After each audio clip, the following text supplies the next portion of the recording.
Assalamualaikum warahmatullahi wabarakatuh. Shalom. Puji syukur kita panjatkan kehadirat Allah Subhanahu wa taala, Tuhan yang Maha Kuasa, karena pada kesempatan hari ini kita masih bisa dipertemukan kembali dalam pertemuan ke-6. Tidak terasa ya, kita sudah dalam pertemuan ke-6. Artinya kurang lebih 1,5 bulan kita masih tetap dalam pembelajaran secara daring ya. Hal ini tak lain karena memang kita sebagai salah satu tenaga kesehatan, kita harus memberikan contoh yang baik tentang bagaimana social distancing ya. Namun harapan saya ibu-ibu semua tetap masih dalam keadaan semangat ya, tidak mengurangi suatu tidak mengurangi niat dan motivasi ibu-ibu dalam pembelajaran ini ya. Pada pertemuan ke-6 ini kita akan membahas tentang evidence based dalam persalinan ya. Evidence based dalam persalinan ini kita akan membahas tentang praktik yang merugikan ya. Nanti di pertemuan ke-7 kita akan membahas tentang praktik yang menguntungkan. Sekarang kita membahas dulu apa sih praktik yang merugikan ya. Ada banyak sekali praktik-praktik yang merugikan dan masih ada dilakukan di rumah sakit mungkin, puskesmas mungkin, praktik mandiri bidan mungkin ya, atau dalam keseharian kita tanpa kita sadari ya. Nah, untuk itu Anda diharapkan dapat menyimak secara baik ya apa sih materi yang saya sampaikan. Saya hanya akan membahas beberapa saja ya. Saya hanya akan membahas tentang bagaimana sih membatasi gerak atau mobilisasi, kemudian bagaimana mencukur rambut pubis secara rutin, kemudian tentang lavement, episiotomi rutin dan kateterisasi. Kemudian untuk membatasi gerak atau mobilisasi ini ya. Jadi kita pahami dulu apa sih mobilisasi itu ya. Jadi mobilisasi sendiri menurut si Barbara ini, dia mengatakan bahwa mobilisasi ini merupakan kemampuan seseorang untuk bergerak bebas. Artinya mobilisasi ini berhubungan dengan pergerakan ya, pergerakan tubuh ya. Pergerakan ini secara teratur dan intinya bahwa gerakan yang dilakukan ini mempunyai tujuan ya. Tujuannya untuk memenuhi kebutuhan ya. Untuk memenuhi kebutuhannya ya. Kemudian ada juga yang dikatakan sebagai imobilisasi. Kalau imobilisasi artinya merupakan kebalikan dari mobilisasi. Kalau mobilisasi tadi artinya bagaimana kemampuan seseorang untuk bergerak bebas. Nah, kalau imobilisasi yaitu merupakan pembatasan gerak atau keterbatasan fisik dari anggota tubuh ya, baik dalam berjalan, berputar, duduk ya. Hal ini yang disebabkan karena satu dan lain hal ya. Tapi di sini kita akan membahas tentang bagaimana sih kalau pada saat persalinan ya kita melakukan pembatasan daripada mobilisasi itu ya. Kita tahu bahwa banyak sekali definisi daripada persalinan. Salah satu definisi yang dikatakan oleh si Varney tahun 2007, dia mengatakan bahwa persalinan itu merupakan rangkaian proses pengeluaran hasil konsepsi oleh ibu yang dimulai dari kontraksi, artinya yang dimulai dari mulai adanya his ya, kemudian ditandai dengan perubahan pada serviks ya, sampai dengan kelahiran plasenta. Nanti Anda silakan melihat definisi-definisi lain. Tapi artinya bahwa yang dikatakan mobilisasi pada persalinan yaitu bagaimana kemampuan seseorang untuk dia dapat bergerak bebas, mudah, teratur, yang mempunyai tujuan dalam memenuhi kebutuhan saat persalinan ya. Persalinan ini sendiri kan ada di dalamnya ada 4 kala ya. Kala 1, kala 2, kala 3, dan kala 4. Saya yakin ibu-ibu sekalian sudah tahu ya apa itu kala 1 ya, kala 2, kala 3, dan 4. Kala 1 sendiri kan ada 2 fase ya, fase laten dan fase aktif ya. Kemudian ya pada kala 1 ya, tadi yang sudah saya katakan bahwa pada kala 1 fase laten dan fase aktif ini ibu-ibu harus dilakukan mobilisasi ya. Pada fase laten misalnya, ibu-ibu karena fase laten ini kan adalah fase mulai dari pembukaan 0 sampai dengan pembukaan 3 cm ya. Kemudian fase aktif ya, pembukaan 4 sampai dengan pembukaan 10 atau pembukaan lengkap ya. Jadi pada fase laten ini di mana ibu bersalin itu sebaiknya disuruh untuk berjalan ya, kemudian bernafas, mengatur pernafasan, tarik nafas dari hidung, buang dari mulut ya. Kemudian dipastikan juga ya, ibu-ibu ini pada saat melakukan mobilisasi, pada saat ibu-ibu ini disuruh untuk berjalan, dia harus ditemani ya. Kemudian yang kedua, tempat jalannya itu harus dipastikan jangan licin ya, makanya ibu-ibu disuruh menggunakan sendal yang ada karet di bawah, misalnya sendal karet, jangan yang high heels ya. Kemudian bawahannya tuh karet sehingga napaknya tuh kuat ya. Harus dilihat rotasi tempat jalannya dia itu di mana ya, jangan terlalu jauh. Kemudian berputar di sekeliling daerah yang aman dan ditemani ya. Kemudian di fase laten juga misalnya kita mau melakukan mobilisasi dengan ibu-ibu disuruh menggerakkan pinggul ya, pinggulnya digerakkan ke kiri, ke depan ya, kemudian ke belakang ya. Bisa juga kalau memang ibu-ibu punya gimbal, silakan gunakan gimbal ya. Ibu-ibu disuruh duduk, memutar-mutar panggulnya ya, silakan menggunakan media apapun boleh ya.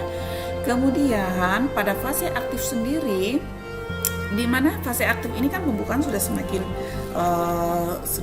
besar ya, pembukaan sudah semakin lebar ya, sehingga his juga akan semakin sering dan semakin lama, sehingga kadang-kadang ibu-ibu tuh enggan untuk turun. Aduh suster, saya nggak bisa jalan, maunya di tempat tidur saja ya.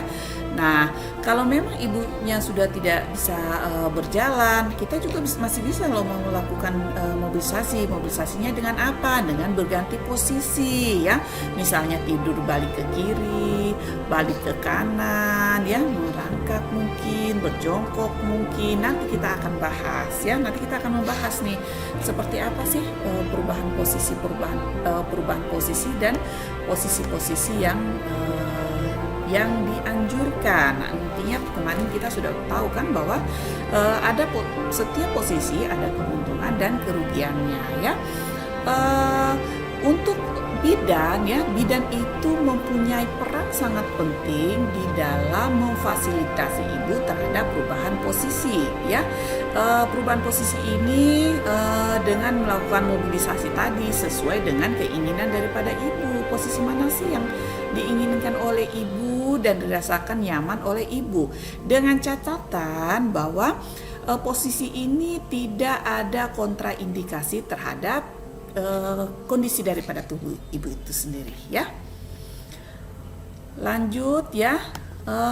Untuk ibu bersalin ya, untuk ibu bersalin ada banyak sekali posisi pada saat persalinan.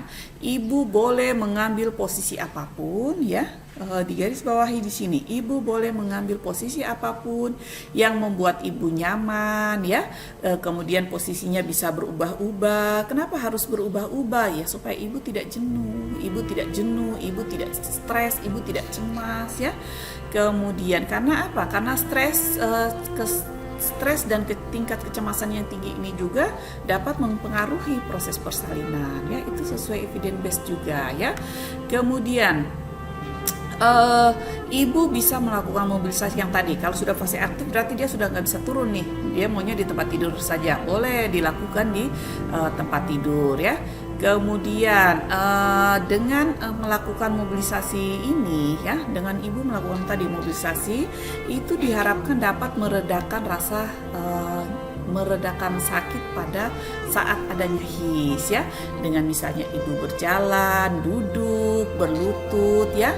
Kemudian mungkin dia ingin duduk di samping tempat tidur, kemudian mengayunkan kakinya, silakan yang mana saja, intinya tidak ada kontraindikasi ya. Untuk pengaturan posisi di tempat tidur ya, ibu bisa disuruh tidur miring ke kiri dengan memeluk bantal guling ya, boleh memeluk bantal guling, atau dengan selimut ya ditaruh di antara kaki dan di antara lututnya ya, supaya ibu kakinya bisa baik ya. Kemudian atau mungkin ibu ingin duduk kemudian suaminya memegang dari belakang, silakan, yang penting ibu merasa nyaman dan ada terjadi pergerakan di situ ya. Kemudian untuk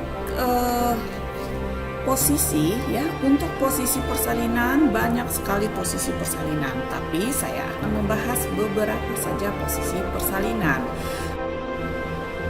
Posisi litotomi ya. Jadi untuk posisi litotomi sendiri ini merupakan suatu posisi pada saat bersalin yang paling umum ya, paling umum terutama yang dilakukan di rumah sakit ya, karena posisi ini dianggap posisi yang paling mudah bagi bidan sebagai tenaga penolong, bagi dokter ya, kemudian terutama pada pasien-pasien dengan menggunakan anestesi epidural ya.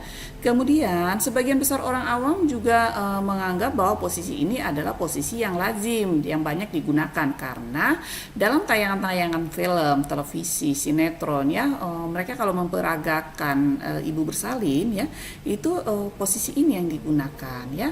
Kemudian hal ini artinya karena banyak mereka melihat dari tayangan, kemudian dari film-film yang tadi saya katakan, akhirnya banyak orang awam yang berasumsi ya bahwa posisi litotomi ini adalah posisi yang terbaik pada saat persalinan, baik kepada ibu dan bayi ya. Meskipun sebenarnya posisi litotomi ini juga ada keuntungan dan kerugiannya ya, tapi sebenarnya untuk posisi litotomi ini dia memiliki lebih banyak kerugian dibandingkan dengan keuntungannya ya. Namun posisi ini masih banyak digunakan di fasilitas kesehatan ya. Nanti kita akan lihat apa sih keuntungan dan kerugian daripada posisi litotomi ya. Untuk keuntungan daripada posisi litotomi ya, itu bahwa pada posisi bersalin seperti ini tidak mengganggu dalam pemasangan kateter ya, tidak mengganggu dalam pemasangan infus atau pada saat pemberian epidural ya.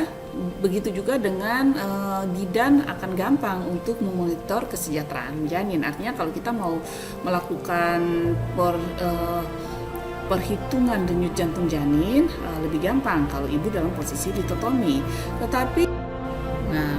Tapi posisi litotomi ini dia memiliki banyak juga kekurangannya ya, dimana pada posisi litotomi ini ternyata hasil penelitian itu menunjukkan bahwa ibu akan lebih merasakan sakit ya dibandingkan dengan posisi lain ya. Kemudian pada posisi ini juga tidak terjadi pembukaan panggul secara maksimal ya. Pembukaan panggul itu akan tidak terjadi secara maksimal. Selain itu akan terjadi tekanan pada tulang ekor ya, karena ibu tidur dalam posisi terlentang, kemudian berat daripada janin, berat daripada plasenta, daripada air ketuban itu dia lebih berat, sehingga dia akan menekan pada tulang ekor ya. Selain itu ya, pada posisi ini ibu itu harus mengejan lebih kuat. Karena apa? Karena dia tidak searah dengan gravitasi bumi. Gravitasi bumi kan dari atas ke bawah gitu ya. Tapi kalau ini kan dia terlentang, sehingga tidak ibu itu dia secara fisiologis dia melawan gravitasi bumi ya. Dengan melawan gravitasi bumi ini sehingga menyebabkan lamanya atau panjangnya pada saat ibu mengejan ya. Kemudian pada posisi ini ya, sesuai penelitian juga dikatakan bahwa dapat meningkatkan tekanan pada perineum.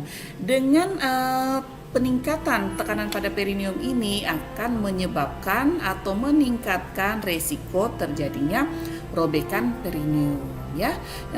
Robekan perineum ini dan derajat daripada robekan ini artinya lebih tinggi, derajat rupturnya ya, derajat rupturnya ini lebih tinggi dibandingkan pada kalau ibu dengan posisi jongkok ya. Selain itu ya, untuk posisi ini juga ibu akan dibatasi untuk bergerak ya. Ibu akan terbatas dalam posisi bergerak karena terlentang saja ya, sehingga menyebabkan lamanya dalam proses persalinan ya. Selain itu ya, pada posisi ini juga dapat meningkatkan risiko vakum dan forceps. Pertanyaannya kenapa dapat meningkatkan vakum dan forceps? Karena tadi ya, karena akan terjadi perpanjangan daripada waktu persalinan ya. Kemudian akan mengejan dalam posisi litotomi dapat meningkatkan peluang untuk dilakukan episiotomi, bahwa padahal kita tahu semua bahwa episiotomi ini bukan lagi sesuatu yang rutin, tapi harus dilaksanakan berdasarkan indikasi medis. Posisi ini juga tidak baik untuk kesejahteraan janin ya. Selain tadi menekan tulang ekor, berat badan dari janin, air ketuban dan plasenta ini juga akan menekan vena cava inferior, vena besar yang mengaliri darah dari ibu ke janin ya. Kalau ini tertekan berarti akan terjadi penghambatan aliran darah itu, sehingga dapat menyebabkan gawat janin ya, suplai oksigennya ke janin berkurang ya. Dan juga dapat meningkatkan, selain itu dapat meningkatkan risiko terjadinya distosia bahu karena tadi berhubungan dengan gravitasi ibu ya. Nah, posisi berikutnya posisi tidur miring kiri ya. Tidur miring kiri, tidur berbaring ke kiri ini atau berbaring ke kanan ya. Kebanyakan bidan-bidan sudah mulai terpapar dengan bagaimana ibu itu berbaring miring ke kiri ya. Untuk posisi berbaring miring, artinya sini saya berbicara ibu ini boleh berbaring miring ke kiri, kalau dia capek boleh miring ke kanan, artinya dia berganti posisi ya. Berbaring miring ini dapat digunakan untuk istirahat di sela his. Jadi kalau tidak ada his, ibu boleh dianjurkan untuk tidur miring ke kiri. Kembali lagi, dengan tidur miring ke kiri ini diharapkan tidak terjadi penekanan pada vena cava inferior tadi, sehingga tidak menyebabkan gawat janin ya. Kemudian untuk posisi ini juga keuntungannya dia dapat digunakan dalam persalinan dengan menggunakan epidural ya. Kemudian pada posisi ini dapat mengurangi tekanan pada organ internal ya, antara yang tadi menghambat terjadinya penekanan pada vena cava inferior itu ya. Kemudian pada posisi ini juga memungkinkan untuk mencegah terjadinya suplai oksigen tadi dari ibu ke bayi ya. Kemudian dapat menghemat energi ibu ya, menguntungkan bila ibu memiliki risiko tekanan darah rendah. Jadi kalau ibu dengan tekanan darah rendah, hipotensi, boleh dia dianjurkan untuk menggunakan posisi miring ya. Kekurangannya apa ya? Jadi pada posisi miring ini kekurangannya itu dia bisa memperlambat persalinan ya jika dia tidak digunakan dengan tepat. Artinya bahwa pada posisi ini ya, pada kala satu ya, kita menggunakan posisi ini pada kala satu fase aktif itu tidak akan membantu penurunan kepala janin ya. Jadi kalau misalnya ibu dengan kala satu ya fase aktif ya, itu posisi ini tidak bisa membantu penurunan kepala janin ya, tadi berhubungan dengan gravitasi ya, kemudian lain sebagainya. Tapi kalau dia miring, kemudian kakinya dikasih di agak tinggi, artinya bantalannya itu agak tinggi, itu bisa membantu pelebaran daripada jalan lahir ya. Itu bisa membantu sedikit daripada pelebaran jalan lahir, tapi untuk penurunan kepala dia tidak bisa digunakan karena itu ya tidak sesuai dengan gravitasi bumi. Yang berikutnya yaitu posisi berjongkok ya. Sebenarnya pada posisi berjongkok ini banyak penelitian yang sudah yang mendukung bahwa posisi berjongkok ini posisi yang bagus ya, posisi yang cukup bagus pada saat ibu bersalin ya.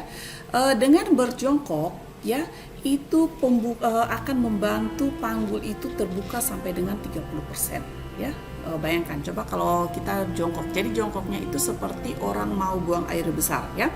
Coba kalau kita mau buang air besar saja, kalau kita duduk jongkok tanpa kita ngedan, tanpa kita memberikan tekanan, sebenarnya sudah bisa turun ya, sudah bisa turun. Posisi jongkok ini studi lain menunjukkan bahwa dengan posisi ini akan menurunkan rasa nyeri pada saat persalinan. Selain itu, dengan posisi jongkok ini juga jalan lahir itu akan lurus. Artinya dengan jongkok, posisi dari tulang punggung ya sampai dengan panggul dan jalan lahir itu dia akan berada dalam garis yang sama.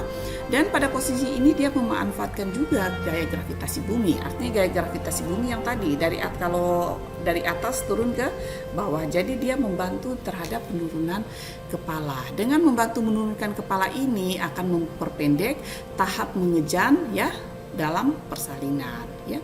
Kemudian dengan tahap ini karena tadi sudah dia memanfaatkan gaya gravitasi bumi, kepala akan lebih mudah turun ya, panggulnya akan lebih cepat, lebih lebar 30% ya, akhirnya akan mengurangi penggunaan oksitosin pada saat persalinan yang tujuannya untuk mempercepat proses persalinan ya.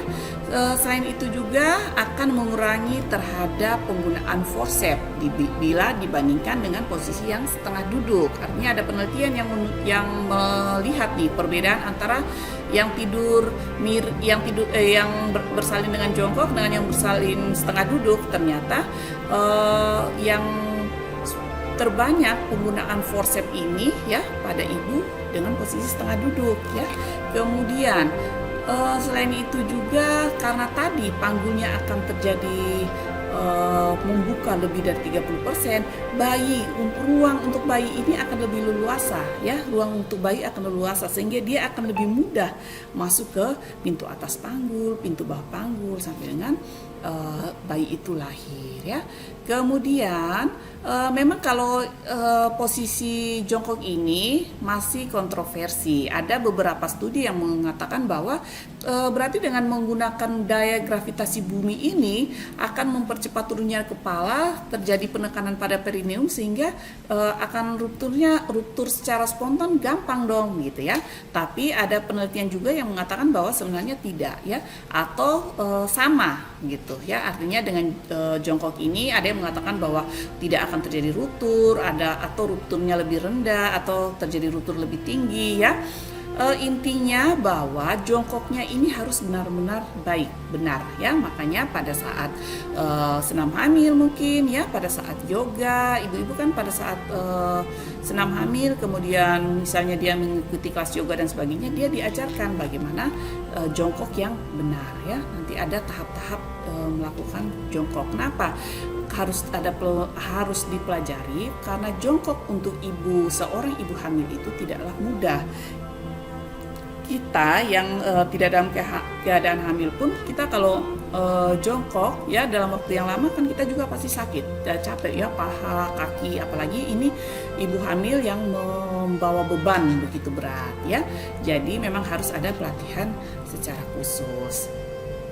Tekniknya bahwa dengan jongkok yang benar ya, keuntungannya akan lebih banyak sehingga dapat menurunkan terjadinya episiotomi ya, dapat memperlancar tadi peredaran darah ke janin ya, menggunakan gravitasi dan lain sebagainya. Nah, untuk jongkok ini juga ada kekurangannya. Kekurangannya yang tadi karena seorang ibu hamil dia harus membawa beban yang berat sehingga posisi ini mungkin akan lebih melelahkan. Ibu akan lebih cepat capek ya. Makanya pada saat posisi pada saat kapan waktunya kita mengimplementasikan posisi jongkok ini, pada saat ada his dan pada saat ibu ingin mengejan, itu ibunya disuruh jongkok ya. Nanti kalau tidak ada his atau tidak ada mengejan, silakan ibunya ibunya disuruh tidur miring ke kiri, tidur miring ke kanan, ya bergantian. Tapi yang terbaik sesuai hasil penelitian bahwa ibu itu sebaiknya tidur miring ke kiri, ya. Nah, ini adalah beberapa dari posisi-posisi persalinan, ya. Masih banyak lagi posisi-posisi persalinan yang lain. Misalnya dengan posisi berdiri, ya, kemudian suaminya membengkang dari belakang, atau posisi nungging, ya, atau posisi tengkurap, ya, seperti ada di gambar ini. Kemudian posisi, jongkok di kursi, suaminya di belakang, kemudian ibunya di ini, atau posisi setengah duduk. Intinya kita kembali perlu diingat bahwa semua posisi itu ada keuntungan dan ada kerugiannya. Bidan harus pintar mengambil keputusan. Sebelum mengambil keputusan, bidan harus pintar nih menganalisis dulu. Saya menggunakan posisi yang mana ya untuk ibu ini, ya, kondisi ibu seperti apa, posisi apa yang perlu saya terapkan, ya.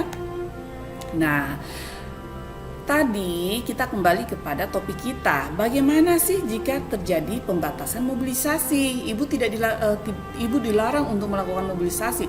Jadi dia hanya disuruh tidur terlentang saja, ya, tidak disuruh balik kiri, tidak disuruh balik kanan, tidak disuruh jalan pada fase laten dan sebagainya. Apa sih yang akan terjadi? Banyak sekali yang akan terjadi, ya.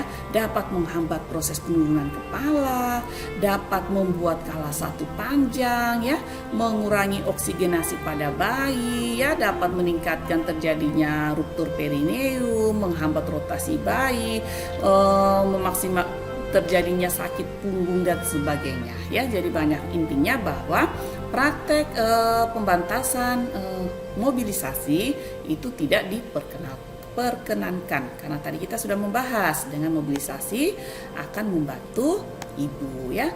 Nah, ini yang perlu diingat juga bahwa pasti ibu-ibu akan bertanya, Bu, bagaimana kalau ibunya ini kondisinya memang tidak diperbolehkan untuk melakukan mobilisasi, tidak diperkenankan untuk berjalan-jalan atau bahkan turun dari tempat tidur, ya. Ada kondisi ibu yang memang tidak boleh dilakukan mobilisasi, atau bahkan dia turun dari tempat tidur, atau bahkan mungkin dia duduk pun tidak boleh, ya. Ada beberapa kondisi, ya. Jadi mobilisasi ini silakan ibu-ibu terapkan pada kasus yang memang boleh. Tapi kalau kasus yang memang akan terjadi kontraindikasi, artinya tidak boleh dilakukan mobilisasi, silakan dilakukan, ya. Di antaranya misalnya ibu dengan KPD, ketuban pecah dini, ya. Ibu dengan KPD, kemudian taksiran berat badan janinnya di bawah 200 gram, ya, dengan persentase kaki atau bokong, ya, atau melintang, ya. Kenapa dia tidak boleh dilakukan mobilisasi, tidak boleh berjalan-jalan, ya? Hal ini justru akan meningkatkan resiko terjadinya prolapsus tali pusat. Kok bisa terjadi prolapsus tali pusat? Kembali lagi ke gravitasi bumi. Ibu dalam keadaan berdiri, ya, kemudian sudah terjadi pembukaan serviks, ya, sudah ada pembukaan serviks yang bisa memungkinkan bagian-bagian terkecil janin melewatinya. Kemudian air pada saat ibu berdiri kan air ketuban akan turun nih, ya. Sifat daripada air itu kan dia akan membawa sesuatu untuk mengikutinya. Salah satu di dalamnya itu bisa dia bawa tali pusat ikut keluar lewat serviks itu, akhirnya terjadilah prolapsus tali pusat.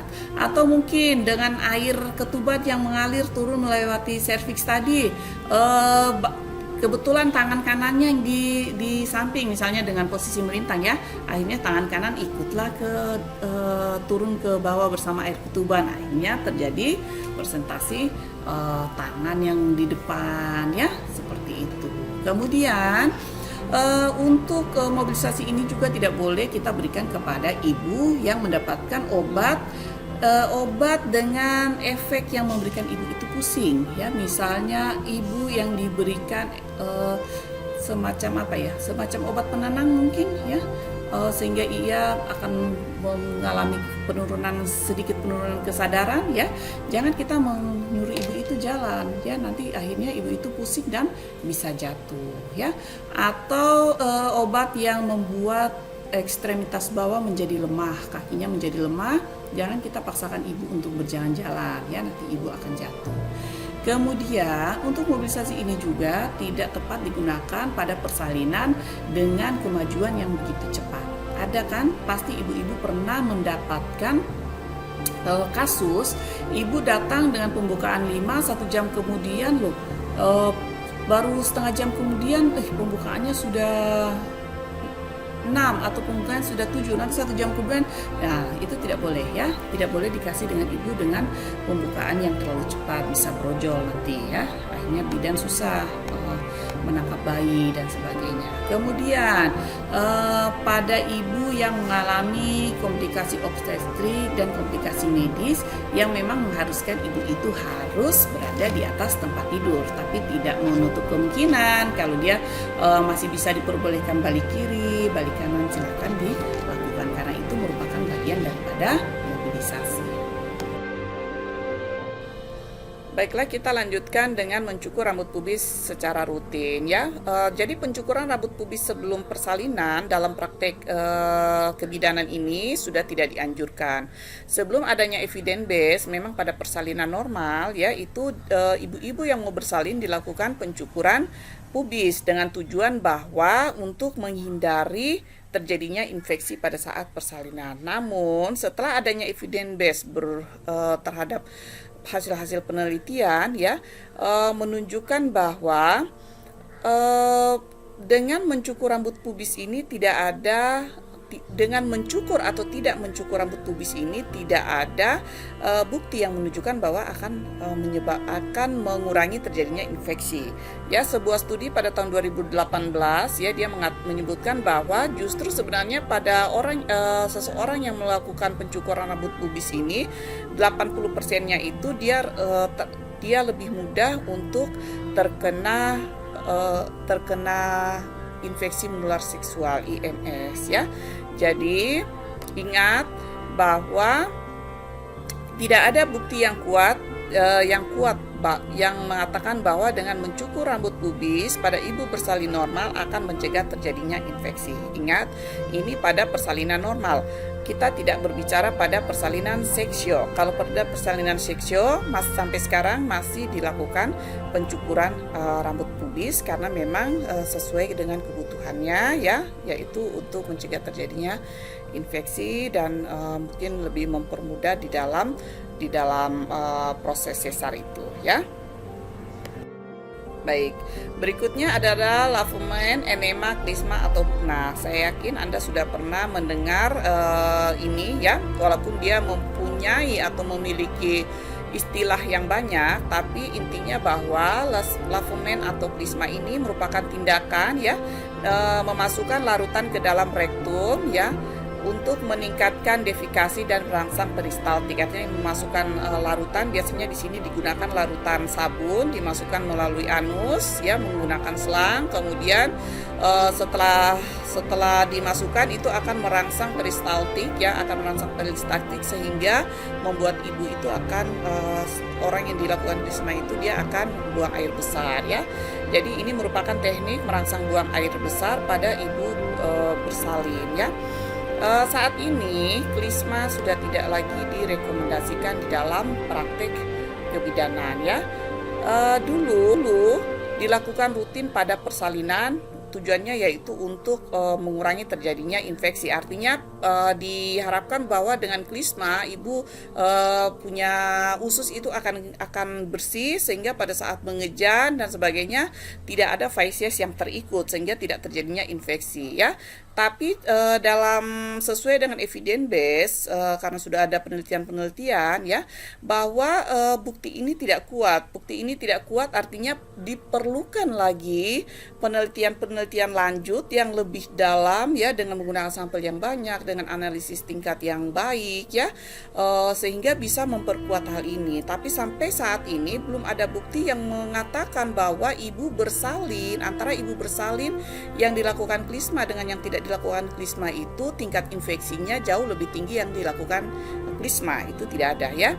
Jadi selain itu juga bahwa kita kembali kepada asuhan sayang ibu ya, dimana pada saat asuhan sayang ibu itu kita berupaya untuk menjaga privasi daripada klien ya. Kalau kita melakukan klisma ya, dibuka dia punya anus dan sebagainya, maka ibu akan merasa malu ya, merasa sungkan dan sebagainya. Ini juga merupakan salah satu alasan.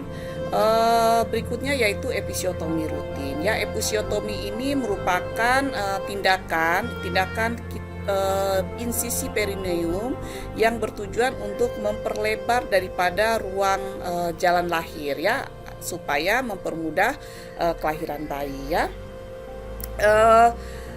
Seorang dokter ahli kebidanan yang pertama kali pada tahun 1072 dia yang pertama kali melakukan episiotomi, artinya dia yang pertama kali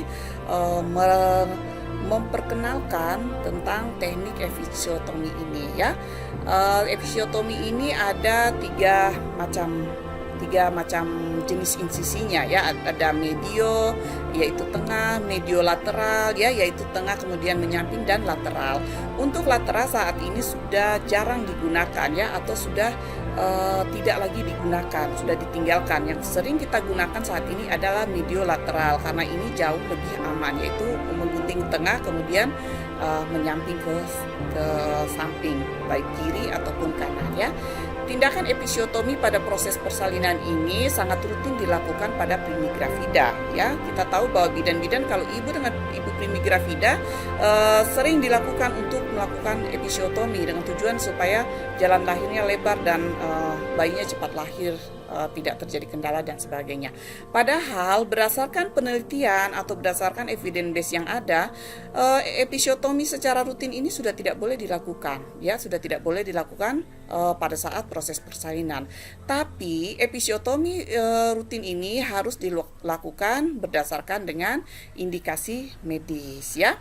Nah, mengapa demikian? Karena episiotomi ini mempunyai dampak yang begitu kuat ya, dampak yang begitu banyak. Di antaranya dapat menyebabkan terjadinya perdarahan jika bidan salah menggunting dan terkena pada arteri atau vena ya yang berada di sekitar perineum, apalagi pada ibu-ibu yang memiliki varises ya, berbahaya sekali. Kemudian hal ini juga dapat menyebabkan infeksi. Mengapa menyebabkan infeksi ya? Karena kalau dilakukan pengguntingan takutnya alat yang digunakan ya tidak steril dengan baik. Kemudian pada masa proses pemulihan ini mungkin ibu tidak melakukan perawatan perineum secara baik ya, tidak memberikan obat di situ, kemudian tidak mengganti celana dalam dengan baik. Ini yang bisa berpotensial terjadinya infeksi. Kemudian bisa terjadinya hematoma dan juga terbanyak ya bisa menyebabkan nyeri saat berhubungan. Walaupun sudah mengering, perineum sudah menutup, tapi masih banyak keluhan ibu-ibu yang mengatakan bahwa bekas jahitan mereka itu sakit. Kemudian tidak ekonomis. Tidak ekonomisnya kenapa? Dengan adanya episiotomi akan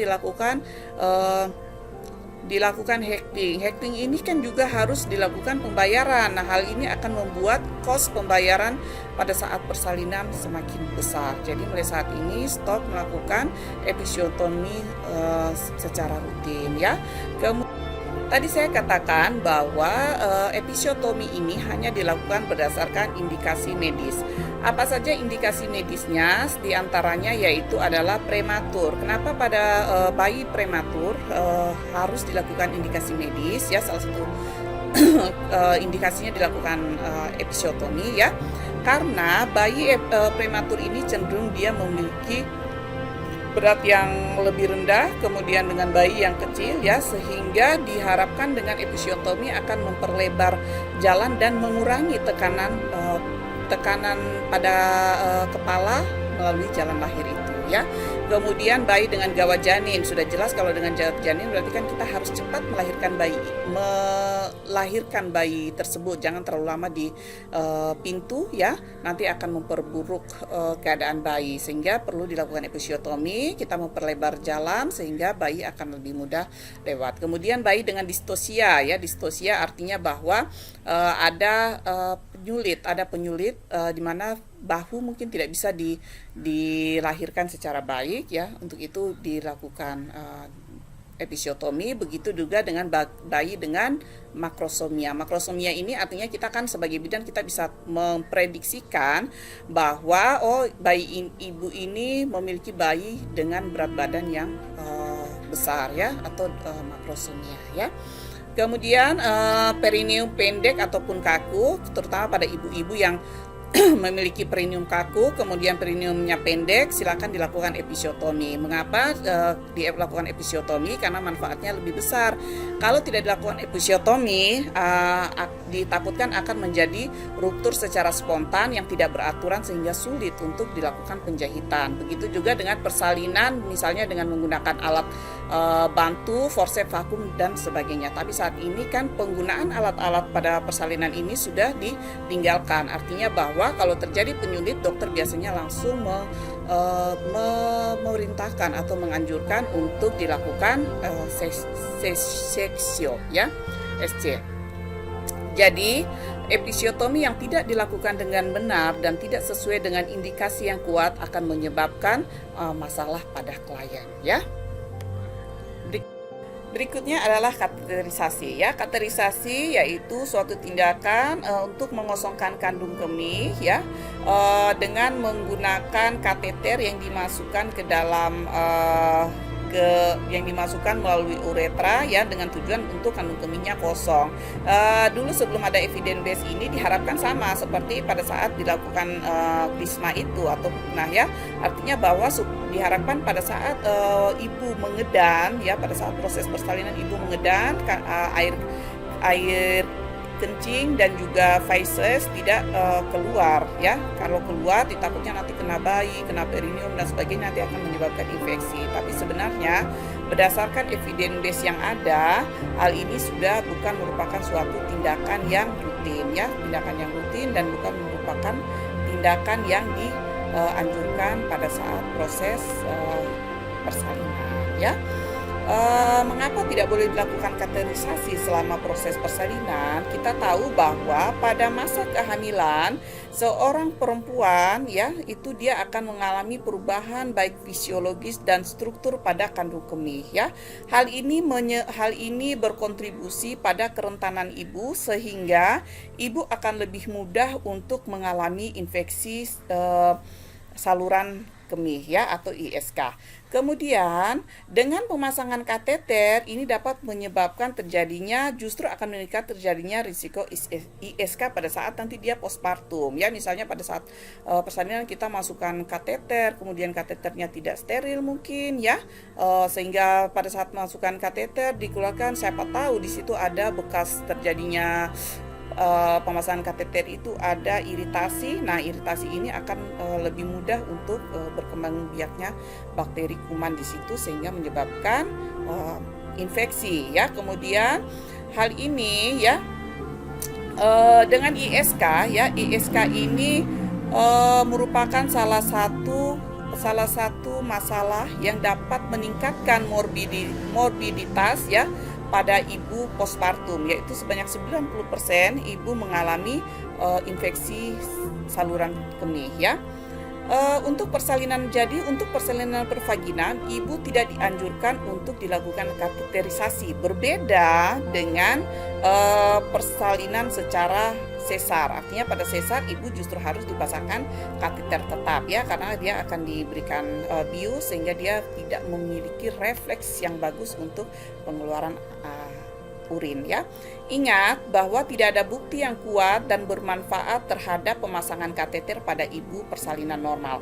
Sebaliknya kateter ini memiliki kerugian yang dapat terjadi pada ibu. Saya rasa sudah jelas di sini ya, bahwa sesuatu tindakan-tindakan yang merugikan ini tidak perlu lagi kita lakukan pada praktik kebidanan ya, karena kemanfaatannya lebih rendah dibandingkan dengan kegunaannya ya.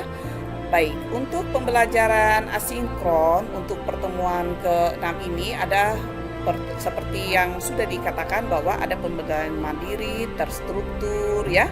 Kemudian pembelajaran itu artinya ada pembelajaran asinkron dan pembelajaran sinkron ya. Pembelajaran asinkron ini ada di daftarnya pembelajaran mandiri. Di dalam RPS sudah kami masukkan link ya, link YouTube dan link blog juga ada. Silakan ibu-ibu membuka kembali link itu dan mempelajarinya sehingga menambah dari apa yang sudah saya jelaskan ini ya. Sedangkan untuk pembelajaran kolaboratif ya, ini adalah forum diskusi 1. Pelajari kembali PPT dan audiovisual yang sudah saya bagikan ini, yang saat ini saya buat. Kemudian ibu-ibu silakan membuat resitasi, membuat rangkuman. Ya, rangkuman tidak lebih dari 2 lembar. Ya, silakan boleh menulis tantangan. Ya, boleh Anda mengetiknya ya dengan rapi. Buat resitasi, kemudian kirim ke email, jangan ke email ya. Silakan kirim ke Google Classroom ya. Nanti kirim ke Google Classroom. Kemudian pada hari Sabtu nanti ya, kita akan bertemu secara tatap maya. Artinya pada tatap maya itu saya harapkan dari apa yang sudah ibu-ibu buat resitasi, kemudian apa yang sudah ibu-ibu pelajari secara mandiri dan mempelajari secara kolaboratif yang sudah saya PPT yang sudah saya share ini ya, video pembelajaran ini, ibu-ibu dapat menggali kembali atau menanyakan apa yang kurang ya, apa yang kurang sehingga kita lebih banyak dengan forum diskusi ya.